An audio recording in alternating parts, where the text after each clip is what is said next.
Hello, and welcome to a short video on a technology tool called Storybird.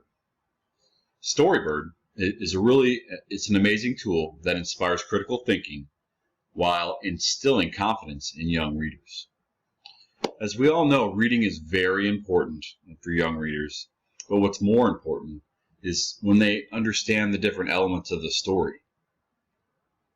But in order to do that, it takes a little bit of time. One way to speed that up is to have them write a story themselves.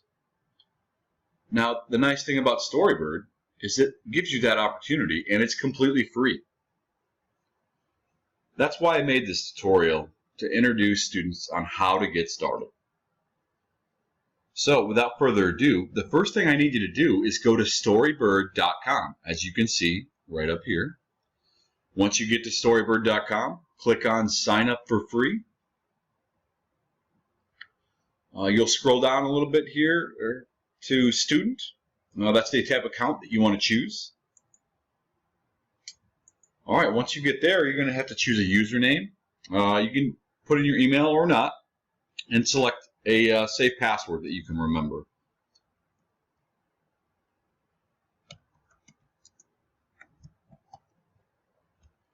You got to make sure you don't put any spaces in.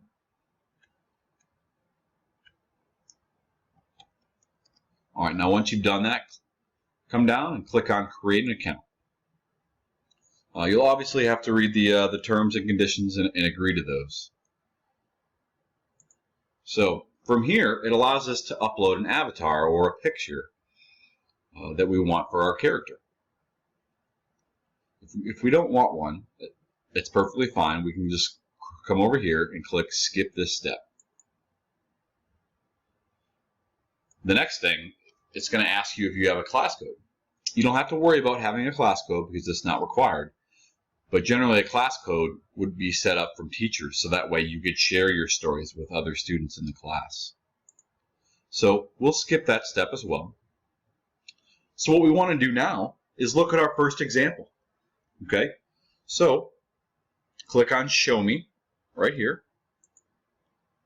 All right, now once you click on Show Me, it's going to open up the book that they have for you. Now what you'll do is you'll go ahead and read through the book, and it's going to tell you a little bit about Storybird and how it works. Okay, it's for short stories, or it could be for a poem or a chapter book. It's up to you. But you use the different pictures that Storybird provides.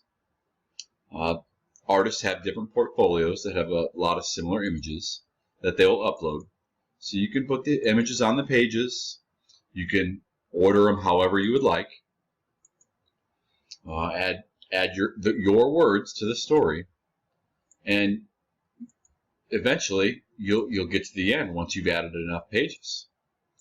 So once you've completed it, you get a little bit better understanding on that example. Now you probably want to create your own story. Maybe you've got one in mind, maybe you don't. You can use the pictures to help inspire you.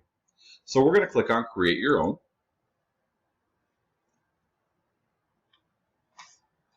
All right, now there's 3 different types of stories that you can make.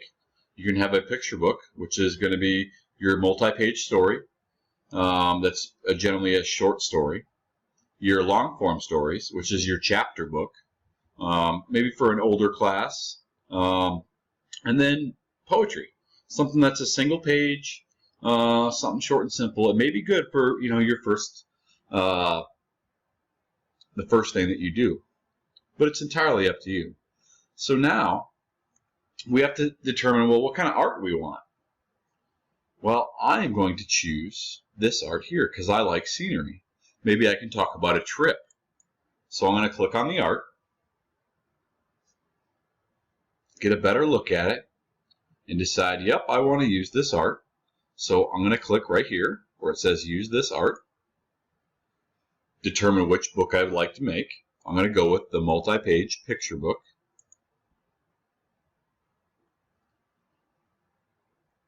All right, now once that comes up, you're going to have the option to choose which pictures you would like in here. maybe you see a different picture that you like a little bit more that you want to put in there. So you select the picture you want.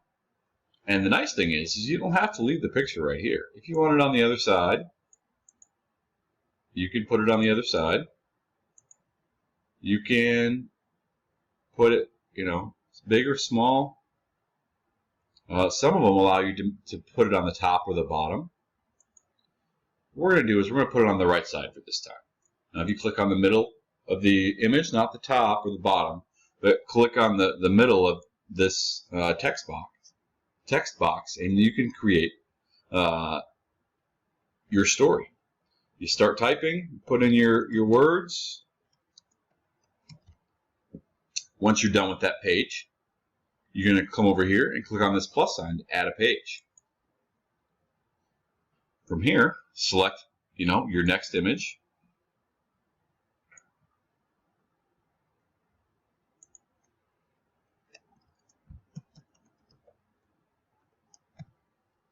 Now, again, you can put this on the left side or the right side, bigger or smaller, depending on how many words you have. It's up to you. We're going to go ahead and keep it on the right side. We're going to click and add another page.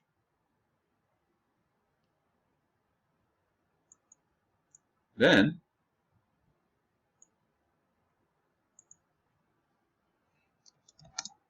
this ends up being our last page. So, the end. We created our short story, but wait, we're not done. We come down here, and you can see where your pages are. You say, oh, my cover's blank. You can click on the cover. All right. Well, now you have some more options. You can choose the type of style you want your cover to be in. Well, I want mine to be in landscape. And I would like the green bottom, because I really like the color green. Oh, wait, no, this one. Oh, it's hard to choose. I think that one might match the best. So you can have your name down here.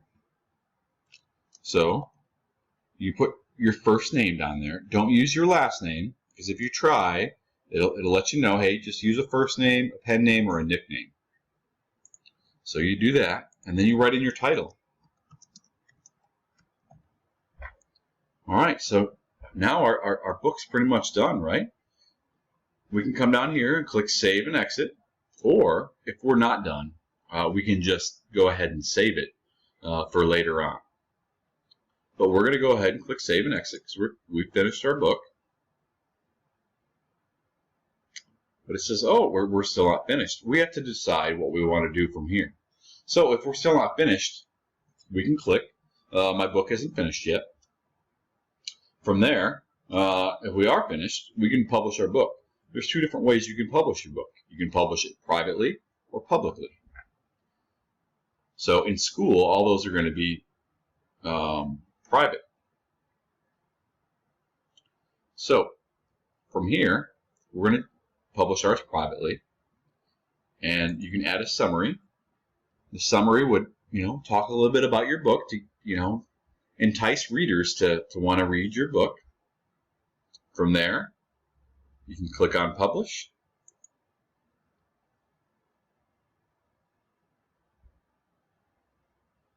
All right, now here we have some other options. For one, you can share your story by allowing people to read it via a link, or you can allow people to read your story using a hardcover book or softcover book or digital download. Some of the options are a little bit pricier than the others. However, all those options are available. As you can see on the bottom right here, the digital downloads are free when you have a premium account. So you'll be able to share those a little bit easier. Although, you have to determine if the premium account is for you or not. From here, we're pretty much complete with our story. Now, some of the applications for this software. We talked about it, inspiring critical thinking, allowing students to look at different pictures and come up with a story, or maybe they have their own story in mind and they have to find pictures that are going to help them tell that story. It inspires creativity. It allows, teachers to check students' proficiency on Common Core state standards that are associated with English language arts. So teachers, it's a great tool. Students, it's an amazing tool you can use and express yourself and share it with others. Thank you for watching. This is my first video that I actually upload, and I appreciate your time. Until we meet again.